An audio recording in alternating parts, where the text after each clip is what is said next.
என் நெஞ்சில் குடிக்கொண்டிருக்கும் என் அன்பான இனிய உறவுகளே மகன். இதில் பார்த்தீங்கன்னா விஜய் காவேரி அவ்வளோ அழகாக ஆற தழுவி கட்டிக்கிட்டு இருக்க பார்க்க கண்கொள்ளா காட்சி வேணுங்க. 1000 கண்ணு வேணும்னு சொல்லணும். தனியாக எந்த ஒரு தொந்தரவும் இல்லாமல் 2 பேரும் ஹாப்பினஸாக இருக்காங்க. சாரதாவும் விஜயை ஏற்றுக்கிறாங்க. அடுத்து பார்த்தீங்கன்னா விஜயெல்லாம் ஒரு நிமிஷம் இனிமேல், அதாவது இது நாள் வரைக்கும் காவேரி நமக்கு வேணும் வேணும்னு ஒரு வேலையும் இல்லாமல் இருந்தாருங்க. இப்போ தான் காவேரி தான் கைக்குள்ளே வந்துட்டாலே, அதனால் இனிமேல் சும்மா இருக்கக்கூடாது இல்லையா? அதனால் வேகமாக என்ன பண்ணார், ஃபைல்லாம் எடுத்துக்கிறாங்க, சர்டிஃபிகேட் அதெல்லாம் தூசி தட்டிகிட்டு இருக்காங்க.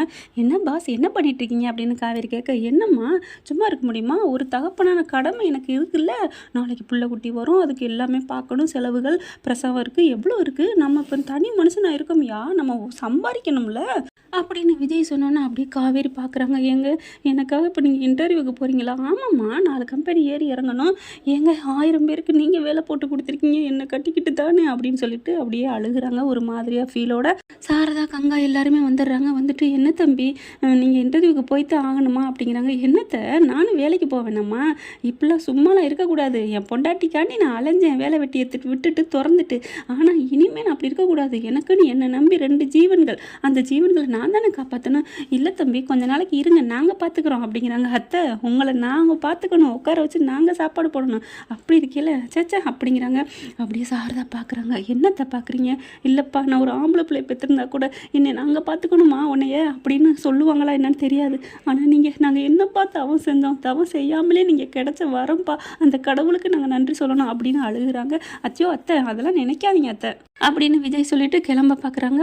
அப்படி குமரன் பார்க்குறாரு. என்ன சகல, அதுக்குள்ளே போகிறீங்களா? இருங்களேன், ஏதாவது பிஸ்னஸ் சின்னதாக ஆரம்பிக்கலாமே, அதுக்கு முதலீடு வேணும்ல அப்படிங்கிற காவேரி ஒரு மாதிரியாக ஃபீல் ஆகுறாங்க.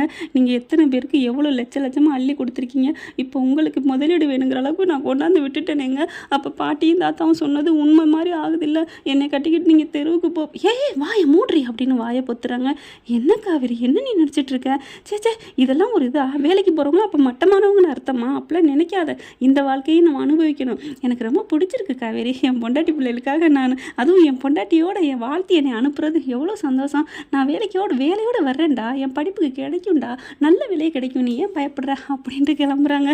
சூரியவம்சம் படத்தில் டயரில் நான் படுத்துக்கிட்டே சம்பாதிக்கிறேன் அப்படிங்கிற மாதிரி வேலைக்கு போகிறாரா? ஆனால் அப்பெல்லாம் போக மாட்டார். அடுத்து பார்த்தீங்கன்னா கிளம்புறாங்க. கிளம்பையில் இப்படி காவேரி வர்றாங்க. வந்துட்டு அப்படியே பார்க்குறாங்க. ஒரு மாதிரியாக ஃபீல் ஆகுது. காவேரி அப்படிங்கிறாங்க.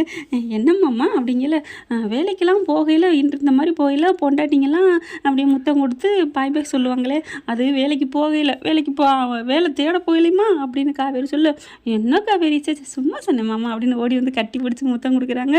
கோதாவரி அப்படியே வெக்கப்படுது. பாடுறா அப்படின்னுட்டு கண்ணு வைப்பாங்க. போ அப்படின்னு சொல்லிட்டு கிளம்புறாங்க. ஆனால் காவேரி ஃபீல் பண்ணுறாங்க.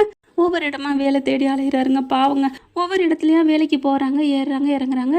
நீங்கள் பெரிய தொழிலதிபராக இருந்தவரா? உங்களுக்கு இங்கெல்லாம் வேலைக்கு செட் ஆகாதுங்க, நீங்களாம் மிடுக்காக இருந்தவங்க, அதெல்லாம் முடியாதுங்கிற மாதிரியே பேசுகிறாங்க. ஒரு சில இடங்களில், சார் விஜய் சார் நீங்களா, என்ன சார் நீங்களாம் போயிட்டு அப்படி இப்படின்னு அவாய்ட் பண்ணுறாங்க. அப்படியே பார்த்தா விஜய்க்கு ரொம்ப ஃபீல் ஆகுது. என்னங்கடா ஒரு மனுஷன் ஒரு உண்மையாக உழைக்கணும்னு வந்தால் கூட இப்படி படுத்தி எடுக்கிறாங்களே அப்படின்னு ரொம்ப ஃபீல் ஆகுறாரு. அதுக்கப்புறம் என்ன வேலையே கிடைக்க மாட்டேங்குது அப்படிங்கிற மாதிரி பார்த்துட்டு இருக்கீங்கள. நிவினை பார்க்குறாங்க. என்ன பிரதர் இங்கே நின்றுட்டுருக்கீங்க? இல்லை இன்டர்வியூக்கு வந்தேன் அப்படிங்கல.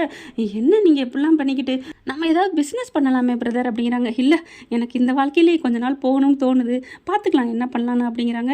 வேணாம் விஜய் ப்ளீஸ், நான் சொல்கிறத கேளுங்களேன் அப்படிங்கிறாங்க. நீங்கள் இப்படி வேறி இறங்குறது, ஒவ்வொரு இடமா கம்பெனி எம்னே போகிறது எனக்கு கஷ்டமாக இருக்குது அப்படிங்கிறாங்க. காவேரி பார்த்தா ரொம்ப ஃபீல் பண்ணுவா. அதெல்லாம் என் பொண்டாட்டி வாழ்த்தி வழி அனுப்பி நெற்றி திலகம் எட்டு வெற்றியோட வாங்கினதே அனுப்பியிருக்கா, நீங்கள் கவலைப்படாதீங்க நிவின் அப்படிங்கிறாங்க. அப்படி பார்க்குறாங்க. எனக்கு ரொம்ப பெருமையாக இருக்குது, நீங்கள் எவ்வளோ பாசமாக இருக்கீங்க, காவேரி உண்மையிலே கொடுத்து வச்சவ அப்படிங்கிறாங்க. உடனே இவனை பார்த்து எனக்கும் பெருமையாக இருக்குது, இந்த மாதிரிலாம் ஒரு சகலை கிடைக்க அப்படிங்கிறாங்க. அடுத்து சரி குமரன் கடைக்கு போயிட்டு வருமா அப்படின்ட்டு போகிறாங்க. போயிட்டு குமரன் கடையில் பேசிகிட்டு இருக்கல, குமரன் என்ன பண்ணுறாங்க, சந்தோஷமாக உட்காந்துட்டு இருக்காங்க. ஆனால் சோகமாகவும் இருக்காங்க. என்ன பிரதர் என்னாச்சு? இல்லை, எனக்கு இந்த மாதிரி நடிக்கிறதுக்கு சான்ஸ் வந்திருக்கு அப்படிங்கிறாங்க. வாவ் சூப்பர், வாழ்த்துக்கள் அப்படிங்கிறாங்களா. இல்லை, நான் அங்கே போயிட்டு இங்கே கடையெல்லாம் யார் பார்க்குறது அப்படிங்கிறாங்க. அப்போ விஜய் சொல்கிறாங்க, சரி பரவாயில்ல, நீங்கள் அதை பார்த்துக்கோங்க, நான் இதை பார்த்துக்கிறேன் அப்படிங்கிறாங்க விஜய். இந்த இதை நான் பார்த்துக்கிறேனே, நான் டெவலப் பண்ணிக்கிறேன், எனக்கு இந்த பிஸ்னஸ் உண்டு தானே, அதெல்லாம் நான் பார்த்துக்கிறேன் அப்படிங்கிறாங்க. குமரன் வந்துட்டு தேங்க்யூ பிரதர் அப்படிங்கிறாங்க. தேங்க்யூலாம் இல்லை, எனக்கா நீங்கள் எவ்வளோ பெரிய இதை விட்டுட்டு போகிறீங்க அப்படிங்கிறாங்க. நீங்கள் இனிமேல் இதை பார்த்துக்கங்கன்னா அதை பார்த்துக்கேன் அப்படிங்கிறாங்க. கரெக்டாக பார்த்தீங்கன்னா விஜய்க்கு ஒரு ஆர்டர் வருதுங்க. அவரோட சர்க்கிளில் தெரிஞ்சவங்க வந்து பார்த்தா நிறைய வந்து தச்சு கொடுக்கணும்னு சொல்லி வந்துடுது. விஜய் பார்த்துட்டு அப்படியே வீட்டுக்கு வர்றாங்க, குமரன் வீட்டுக்கு வர்றாங்க. பார்த்தா எனக்கு இந்த மாதிரி பிஸ்னஸ் கிடச்சிருக்கு அப்படிங்கிறாங்க. குமரன் கடையை நீங்கள் ரன் பண்ணிக்கங்க, நான் நடிக்க போகிறேன், கதாநாயகனா நடிக்கிறதுக்கு வாய்ப்பு வந்துடுது. இவர் பார்த்தா சினிமா துறையில் கலக்கிறாரு. இவர் பார்த்தீங்கன்னா இந்த இதில் விஜய் என்ன பண்ணுறாங்க, குமரனோட கடையை நான் ஆட்களை வச்சு நான் கொஞ்சம் கொஞ்சம் அட்ஜஸ்ட் பண்ணி நான் பார்த்துக்கிறேன்னு சொல்லி சின்னதாக கொஞ்சமாக அப்படியே டெவலப் ஆகி அப்படியே முன்னுக்கு வராருங்க நம்ம தலைவர். என்ன ஃப்ரெண்ட் இப்படி போனால் சூப்பராக தானே இருக்கும். பார்க்கலாம் என்ன நடக்க போகுதுன்னு. இந்த பதிவு உங்களுக்கு பிடிச்சிருந்துச்சுன்னா உங்கள் பொண்ணான கையில் ஒரு லைக்கை போட்டு சப்ஸ்கிரைப் பண்ணிடுங்க. Thank you friends.